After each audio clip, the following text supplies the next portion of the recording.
Hey everybody, welcome back to Board Game Blender. My name is Z Garcia. On today's episode, we are talking about other hobbies besides board gaming itself. And I, for one, love it when particular interests of mine cross over into one another. Like if if a movie comes out about something else I like. I already enjoy movies very much.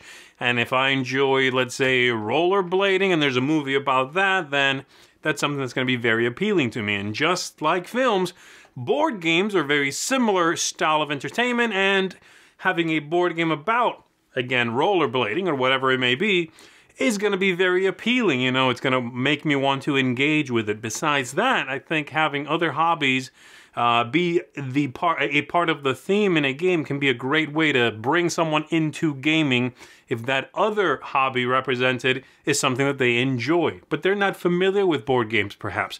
So we wanted to talk about that, maybe, bridge a few gaps here, talk about all sorts of hobbies, different things, and bringing them to the table and sharing them with friends. So without any more yapping from me, let's kick off the episode.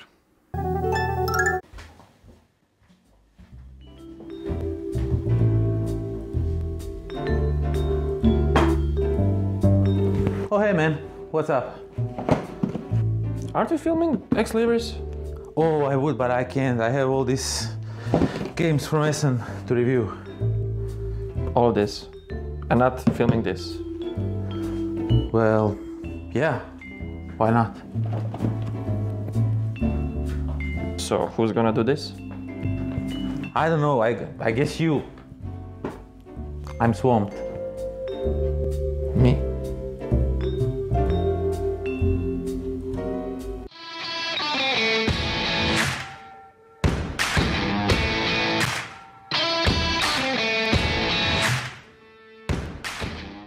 Hello everyone, and welcome to the Life of a Board Gamer.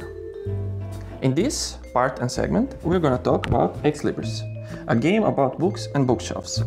In this particular Eurogame, we're gonna talk about books. There can be many types. In fact, in this game, we have 6 types.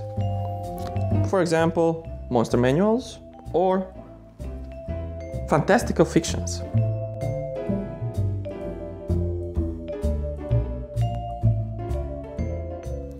Now, considering that it's a Eurogame, that concept relates to your workers.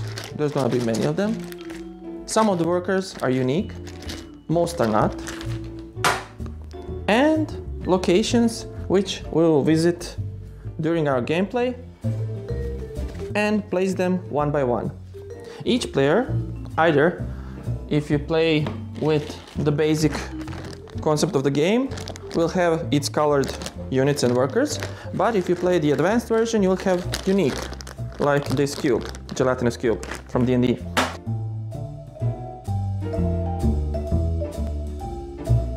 Now, every game will start with a unique location, Diviner's Heart, that will always stay in-game. And how we will receive the special workers will be related to these cards. So they are two-sided. One side is the only worker side without any specials, and the other side has specials with their text, abilities, and what its name is.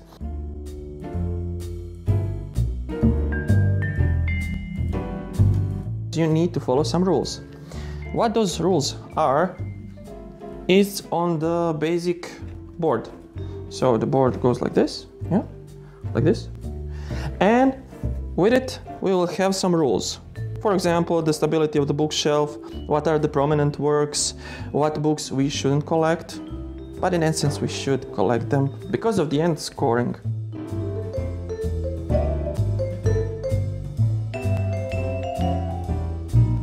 But before the end scoring, of course, let's not forget the bookies. So we have a lot of books, really a lot of books. Actually, we have 152 cards. So, on each of those books, on each of those cards, there's a unique name. And we need to make our bookshelf. Of course, we couldn't do that without a rulebook. That it's awesome. I still didn't write my name on it, or any others. And for the end, scoring, we have a score sheet.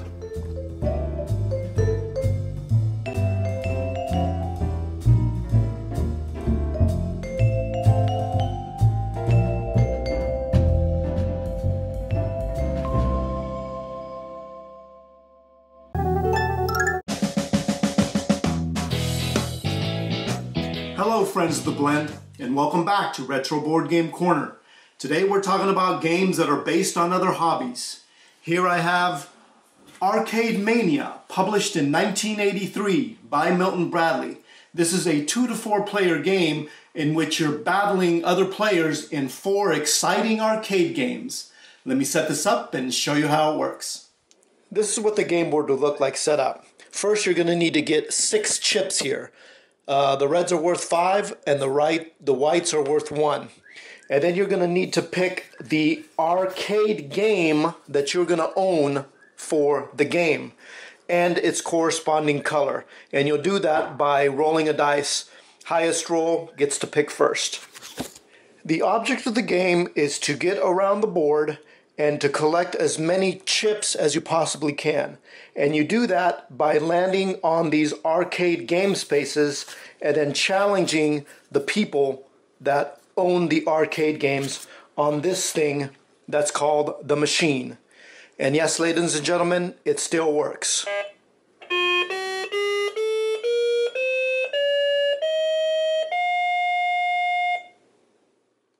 Every turn you're going to roll a 6-sided dice and move that many pips. If you land on a black space here, you just follow the directions of whatever it says. When you pass these arrows here, you'll get to draw an Arcade Mania card. And those just do special things in the game, and you can play those whenever you want to. Now, if you land on a arcade space, you challenge that person that owns that game.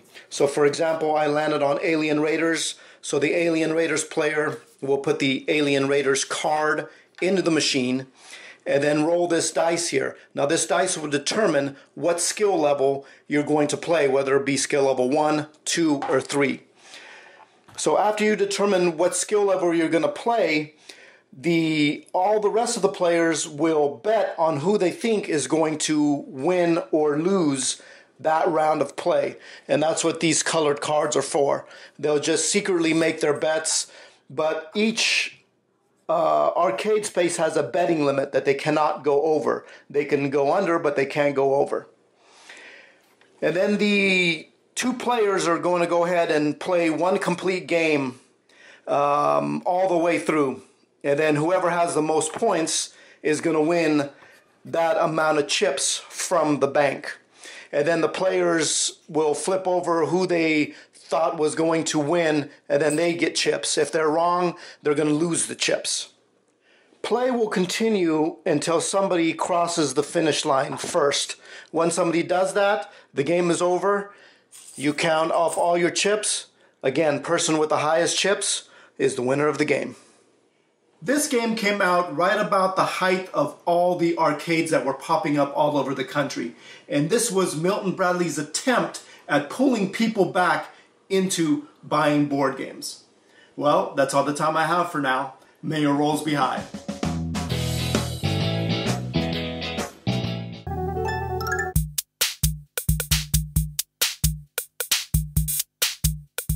For today's quirky game, I'm taking a look at Wind the Film, which is of course about photography. And in it, you are going out with your camera trying to get as many good shots as possible before sunset and your light is gone. The game has a lot of quirky mechanisms, but a really clever, interesting theme that they even go into a little bit in the manual here with some historical input. Let me read this to you. It says, a half-frame camera, which is what you have in the game. A half-frame camera is a handy, small-body camera that was popular in the 1960s in Japan. It can take 2 pictures on 1 frame of film. A ton of fun can be packed onto a long roll of film, and so you could, take a lot of still images and kind of tell a story, which is sort of what this game is about. You are going to be gathering cards in different colors. The colors represent your subjects, what you are shooting for the day, and they are sequentially numbered. And so if you put these together in a sequence, you can kind of discover what you've been shooting that day. They sort of tell a little story, which is really neat.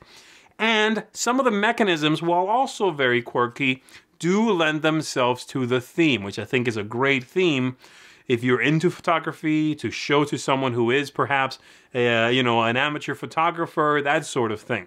In the game, you're going to have a hand of cards, and each round you are going to be adding cards from a display on the table to your hand of cards, but always to the back of the hand, because you cannot just shuffle these around. It's clever. And once you've done that, depending on how many cards you've added to your hand, you'll be able to manipulate maybe one card, which they call kind of winding the film. But then you have to play some of them in front of you, from the front. And so you can think of this as sort of a cue that you have some minor, ability to change as you are playing. Always adding cards to the back, always cards falling off the front and being played into your tableau. And you are trying to play cards out in front of you without leaving too large of a gap from one number to the next, because if you do that, you lose continuity, you're going to have to flip some cards face down, and that's going to hurt you for points. That's largely it. There's a few other things you are doing in the game, but that's the general idea. It's a very straightforward card game with some strange mechanisms that are going to take a little bit to get used to, but a really, really enjoyable and clever and well-themed card game. Wind the Film is a good one, and again, I think it's going to be a hit with someone who is interested both in the subject and someone who is simply interested in quirky, clever, very beautifully illustrated and designed card games. So I would recommend you check this one out. Wind the Film is a winner. It's a great quirky game. I think it belongs in a lot of people's collections. Check it out. How do I want to do this? What? Welcome. Well, I know that part. I feel like we should be bickering over something, and then be like, welcome to Bickering Over Board Games with me, Brett, and my wife. Kaylee. This is a new segment we're going to be doing for the Board Game Blender, where my wife and I just talk about trends in board games that we've noticed and how we feel about them. This week, Z made it really easy for our first segment ever to talk about the trend of board games about hobbies. I like it because I usually relate to the theme more. I expected you to be like, is there a trend? Because that's what you said when I pitched this idea. Oh, well, yeah, it really, we don't have that many. Well, the one we want to talk about today is Matryoshka. Russian dolls.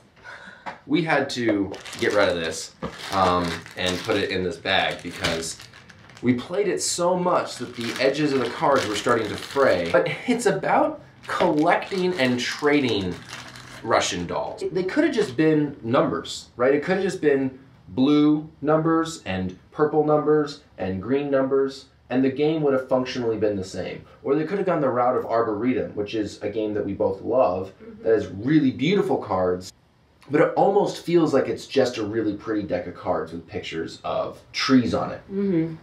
By making this game about something that you literally could hold and display and trade, it sort of bridges that fourth wall a little bit. I mean, I really do feel like I am collecting sets of Russian dolls, to the point that I stop caring about pure points and I start really wanting to get the collection of Elsa's from Frozen. And I feel this affinity for the people I'm playing it with because we're all hobby collectors of Russian dolls. And I think that's why, and we mainly have played this with my parents and my brother, and we get really cooperative with it. Yeah. I mean, we'll still, like, if someone isn't going to make us the best trade, we'll screw them over.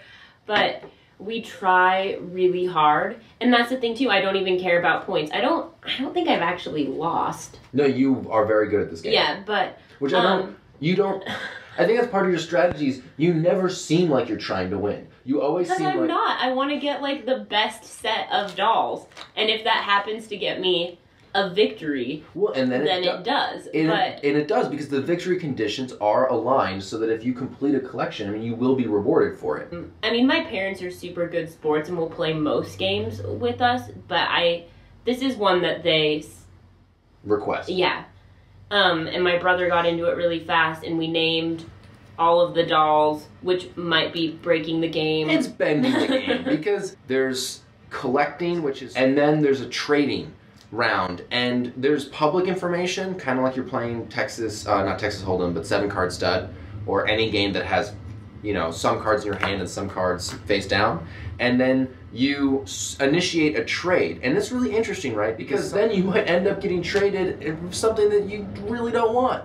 And then that's where the naming of the dolls came in. Is that we've been able to discuss the dolls, you know, like Side Button Barb. Yeah, Side Button Barb's still a hard one. My dad gets a little confused on that because her buttons technically aren't that much to the side. Side Button Barb. But some people on BGG have complained that some of the cards look too similar to each other. Well, they're very distinct in my mind. But this is something your father has struggled with.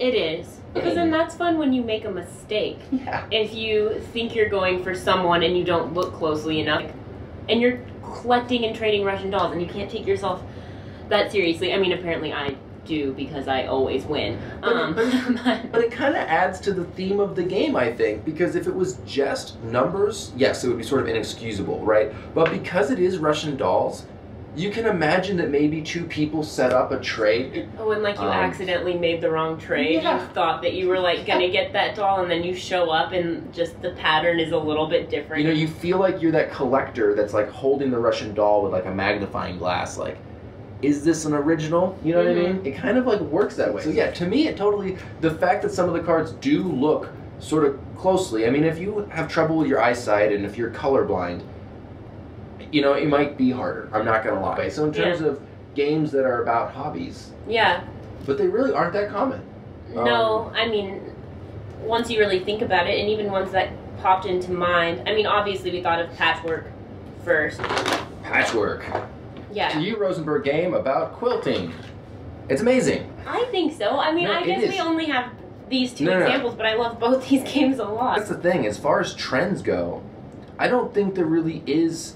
I think these are the exception, not the rule. You know, one of the reasons why I picked up this in the first place is I knew that you would like a game about quilting. And I do. Because I think that doing themes about things that people already love, if they have a mental block to games, which a lot of people do, if you put down a game about quilting and they're a quilter, they're at least going to give it a try, because if for some reason they're like, I don't want to learn anything I'm going to suck at, you put down that quilting game and they think, oh, I know how to quilt in real life. I know how to quilt in a game. I guess, I mean, I don't know how to trade Russian dolls. I could now, though, and I'd apparently kill it at the conventions. You think we'll see more of them? I hope so, but I don't have a lot of faith. Gotta have faith. Gotta have faith. I guess we haven't really thought about how we're going to end this.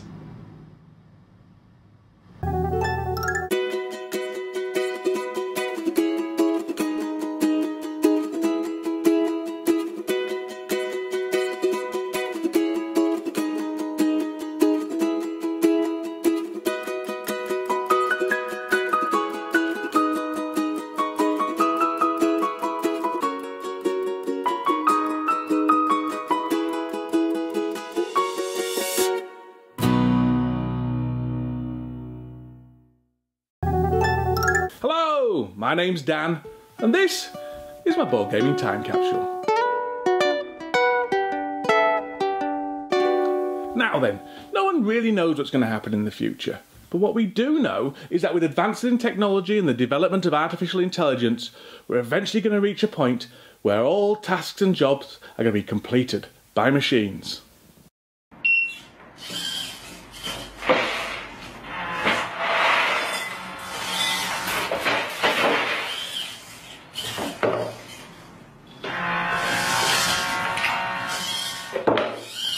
Imagine it, no more getting up at 7 in the morning to go to work, no more commuting, no more team meetings, no more team meetings.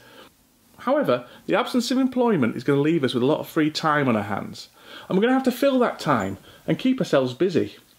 Yeah, I know, play board games, but we can't do that all the time. Playing board games requires spending time with other people, and I've only got a limited tolerance for that sort of thing.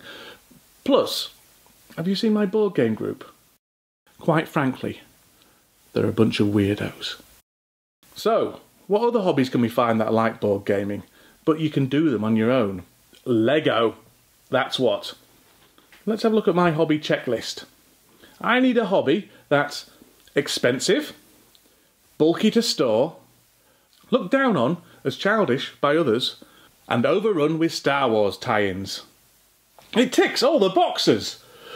But what if there was a way of combining the hobbies of board gaming and Lego? Well, there is. Actually, there's quite a lot of Lego games, but I've not really been that impressed with many of them, except this one. Lego Life of George. Now, Lego Life of George is an app-based game, but it's also got a board and an entry on Board Game Geek, so I'm counting it as one of our own. In the game, you're given a picture of a Lego object, and then you have to make it as quickly as possible using the bricks provided. Once you've done that, then you use your phone to take a picture of the thing you've built, and then the app magically scans it in order to make sure you've done it right. It's all really quite fantastic fun. But there is a downside, because there isn't much point putting this game in the board gaming time capsule, because as it's app-based, it's probably going to go out of date. It's going to become obsolete when I get a new phone. It's just not future-proof. Or is it? In fact, I'm pretty sure Tom Vassell has some interesting things to say about this issue at some point. Let me just find that video for you.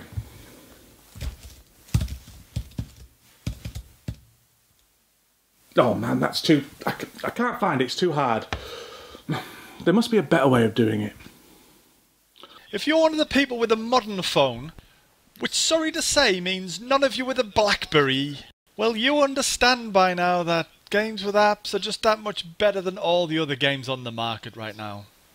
But still, there are people who refuse to download apps because they're afraid that they'll disappear in the future. And to them I say this, you must stop crying. Or complaining, I still consider that as crying. Sat at home and you're just thinking about these apps and you're just thinking over and over and over and over again, and your rage is just building up and up and up and up and up and up and up until I apologise, but these apps are just never going to disappear, ever. You have my word. And when Tom Vassell says it, you know it's going to be around for a while and never go away. I'll stake my hat on it. Well, that's reassuring. Except, Tom's wrong. Well, he would be if he actually did say that, but I'm fairly sure he said something similar. He's wrong because Life of George is obsolete already. It's gone. Just go and check on the App Store if you don't believe me. The only reason I'm able to play it is because I've got it on my phone already. If I change phone brands, which I probably am going to do soon, then I'm not going to be able to play the game anymore. That's it. Gone. Forever. So, I'm not going to put Lego Life of George into the board gaming time capsule, because there's not much point. I'll put the Lego in though, because everybody likes Lego. But before I do, I'd like to remind you to check out our comedy board gaming podcast, This Game is Broken. Pachow! It's something I'm really, really proud of, and it's very funny, and I really think you should check it out. So, all that's left to do is to put this Lego into the board gaming time capsule.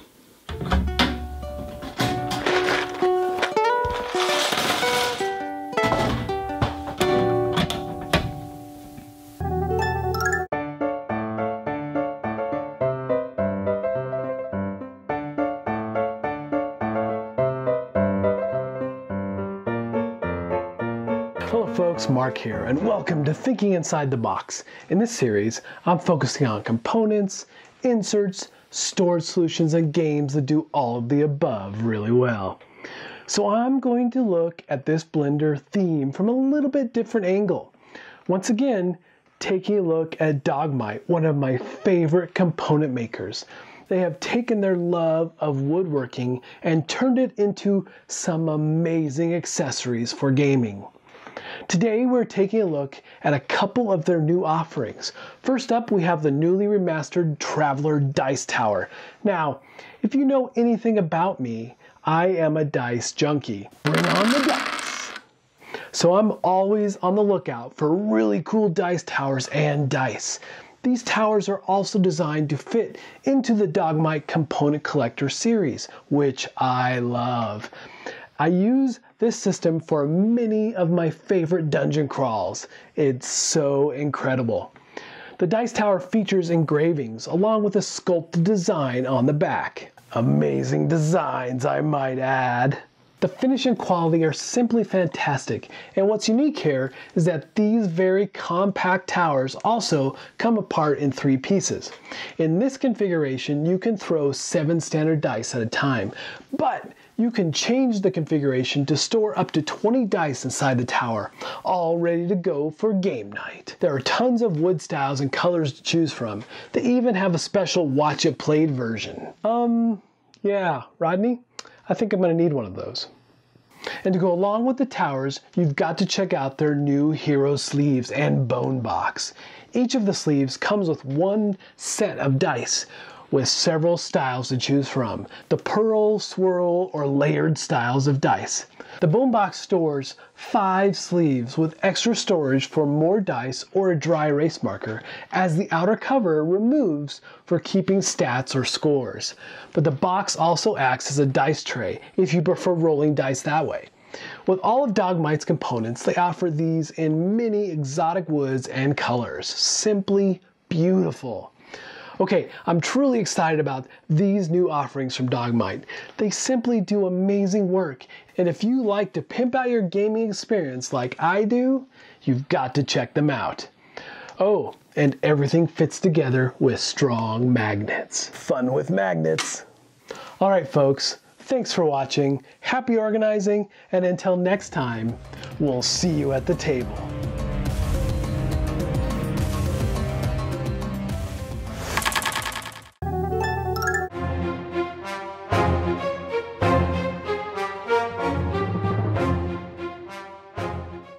Hey guys, I'm Ben. And I'm Tommy. And we've been talking games. And today on Meet, Beat, or Obsolete, we are looking at Rococo. We're looking specifically at games that are based off of hobbies. Hobbies, other hobbies that aren't gaming. Yes, and this is not necessarily reflecting upon any of our hobbies, so to speak. Speak for yourself. Really? No, I didn't think so. Anyways. Soda Pillow was. In junior high? Yeah. Anyways, Rococo is it's a game in which you were playing as a master dressmaker, as seamstress, I suppose. Seamstress? I don't know how to... You're a dressmaker, and you have a hand of cards. It's a hand management game where you are playing these cards, acquiring new cards as the game goes, all in an effort to gain the resources, to make the dresses, to populate the halls of the king's castle for points. And so it's very much area majority and area control as you're collecting resources. Materials. Materials, excuse me, we aren't building, we are sewing. We are sewing. So you're collecting materials. How do you feel this actually compares to actual sewing? It doesn't. No, it really doesn't. But it's a really unique theme that I really appreciate. I like some fresh themes, and this is far from fresh considering it's not really all that new, but I really enjoy the theme that is not elves killing dwarves. Yes, or collecting fish and trading it for wood. This could have easily been a war game of any sort or something or whatever, but the fact that they chose to do dressmaking, I think it's admirable. It's it works. Ambitious move by Matthias Kramer. Yeah, it works, and I really actually enjoy it. I think this met my expectations. I think I had my expectations set pretty high for this. Okay. And it met it. I wasn't necessarily going into this with any low expectations or anything like that. I did really appreciate the hand management aspect. The area control isn't overly mean. You're not like it is area majority, so I thoroughly enjoyed this game. It definitely met my expectations. I like it. For me, it's going to be a exceed / beat, however you prefer to say it. Anyways, I love the hand management in this game. Games like Concordia and Viral are really high on my list. Yeah. And so the fact that this almost feels like half worker placement, which is probably my second favorite mechanic. Okay. With the different workers, it blends those two so well, and it makes for a great Euro game. And area control is probably my third favorite mechanic. Wow, this fires on all cylinders. No, this one's definitely a pickup for me. I'm super glad I got it. It's a theme that is unique, so it's nice to have in my collection. So I'm glad you have it in your collection. If you see Rococo on any store shelves, check it out. Check her out. Thanks for watching. Yeah, and go check us out on our channel and all social media, and we'll see you guys next time.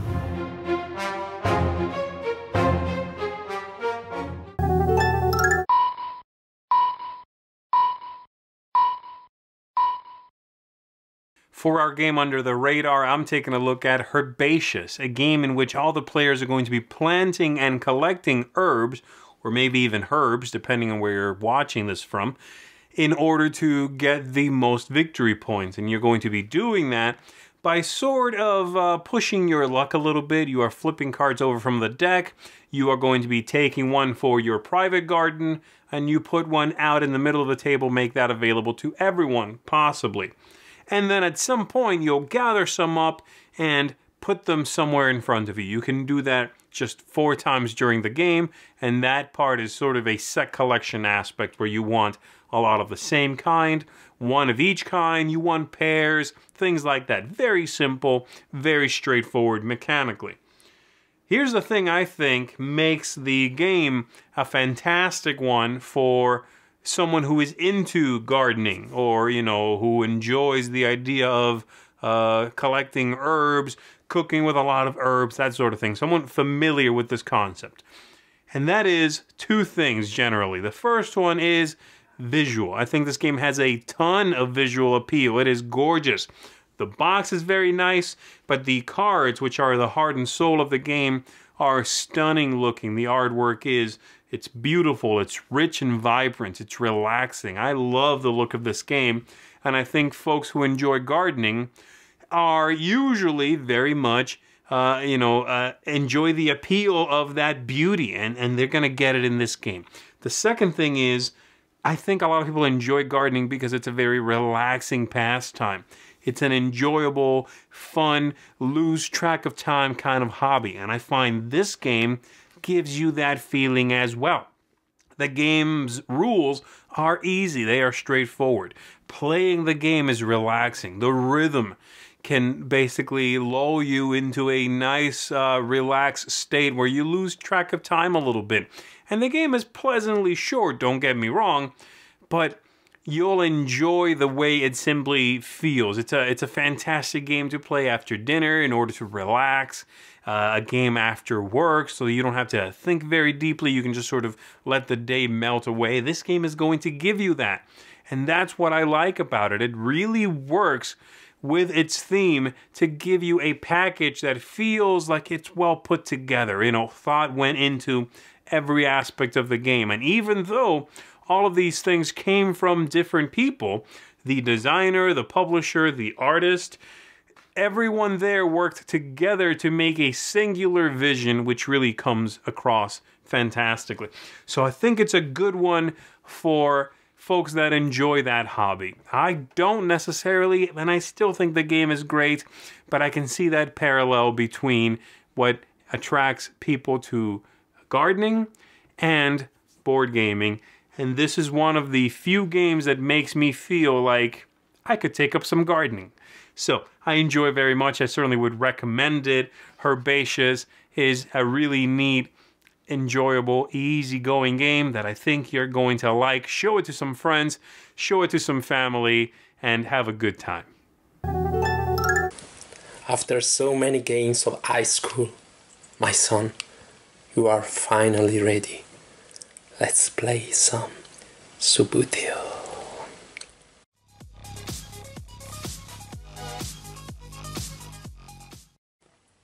In Subbu, you are on a field of cloth and you're trying in this version of football, soccer.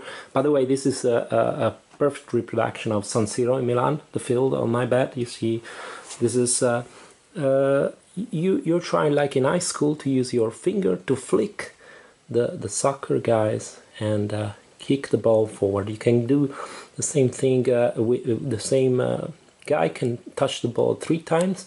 But if the ball touches the guy of the other team, then it's the other team's turn, and you can do 3 touches in a row with the same guy. Otherwise, you have to pass it from one guy to the other. When you surpass the line of where you can shoot, then from here, if the ball is behind this point, then you can shoot towards the goal. and every time that the ball goes in, it's a goal. And you have obviously the defending player in this 1 versus 1 game. You have this defending player also using a goalkeeper to try and defend the goal. So what are the 2 pros and 2 cons of Subbu? Let's start with the pros. First pro, it's a game that reminds me of my childhood, at least in Europe. Here is pretty common, I would say, in Italy in particular. You can get a friend or two at home that never play a game anymore, but for an evening playing Subbu, they will be in, and you can spend an evening this way. The second part is I love flicking games, and this is a very good one. I mean, now they all get the awards with this play cool for kids. Makes sense. It's a very intuitive, fun game with these penguins spinning around, but this is where it all started, right? I mean, this is a great flicking game that I take not too seriously. What are the cons? It is a pain to prepare the football field. You see, this is a cloth. There are different versions of cloths depending on the edition you have, and it means that you have to iron it or pin it to a wooden board so that it remains always flat. I prefer to roll it and just spend 5 minutes ironing, and that's not the best feeling to start a game night, right, with you ironing. The second con is this game is really fragile. You have to pay attention. When I got angry when I was a kid playing against my brother, I broke so many of these guys. The figure is well painted, I would say, in most of the cases, but really easy to break. So you have to pay attention not to put your hand on one figure for some reason, and sometimes even if you flick it down the table, it can break. So in that case you have to go with some super glue or just melt the legs of the figure so that it attaches again to the base. But it then looks like a small person, a little person playing football or soccer, what should I say? Have fun.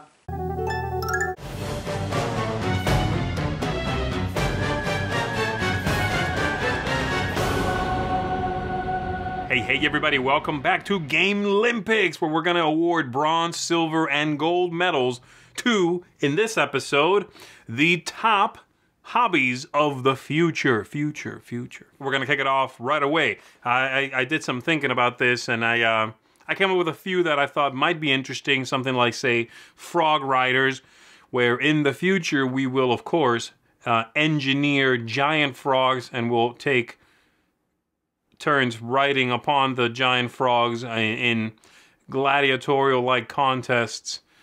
That's a terrible idea. Okay, well, how about cockroach poker, where in the future, if you don't have enough buddies to come along and join you for your regular poker night, then you can invite along some bio-enhanced roaches to play a few hands of Texas Hold'em. Okay, forget all that. Let's kick it off with our real bronze medal winner. This is Saltlands, a game in which you are going to be racing, whether it be an engine-powered vehicle or your wind-sailing contraption along the dunes. Now, these dunes are actually the seabed of a dried-up ocean. Can you just imagine that? How cinematic and spectacular that would be. Just you, your vehicle, the wind in your hair, and some marauders chasing after you, trying to steal your skin or something.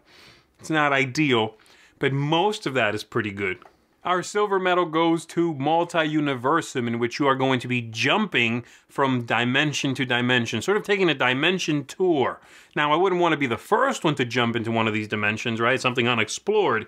You might get killed by a giant pickle or something, but I would love to, once it's been discovered and they've made sure nothing's going to kill me, just jump from one to another, sort of think of it as a vacation. That's fantastic. I intend to do that in the future. And lastly, a favorite of many, and of course our gold medal winner, Time Stories. Just imagine that, being able to travel through time as a hobby. I would love that, being able to go anytime you want to. Of course, I would want a lot more freedom and a lot less, Bob screaming in my face about basically I'm a huge failure. But Just imagine jumping back to your own time, sharing your stories with other time travelers, maybe taking, sharing notes. Oh, I want to go there. I'll check that out. Showing off your trinkets that you brought back with you, telling the time-space continuum how it can, fend for itself. That could be really fun. And I would love to partake of that in the near future. So that's going to do it for us. Thanks for checking out our Game Olympics for the best hobbies of the future.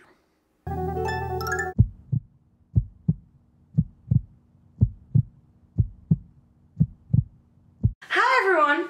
Today we are talking about exciting hobbies that inspire board games, and I have the perfect example for that. Patchwork!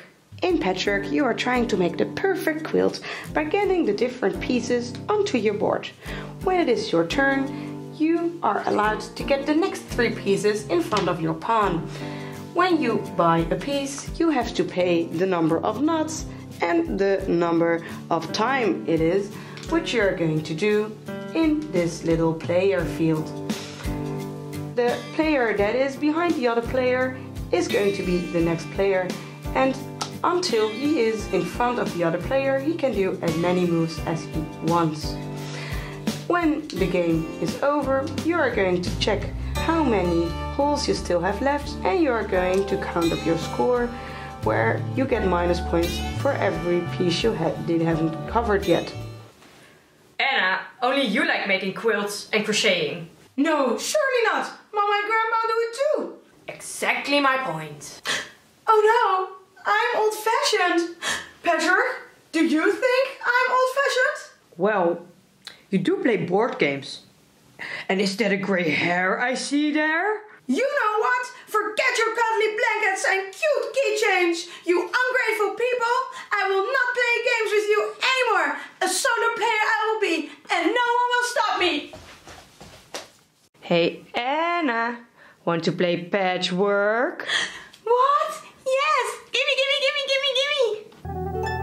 All right, everybody, that's going to do it for us on this episode. A big thanks to all of my contributors for their wonderful segments. A big thanks to you, of course, for tuning in and watching the episode. I hope you found some fun new games to discover. And as always, we're going to see you in a couple of weeks. And hey, don't forget, stay a friend of the blend. I'll see you next time.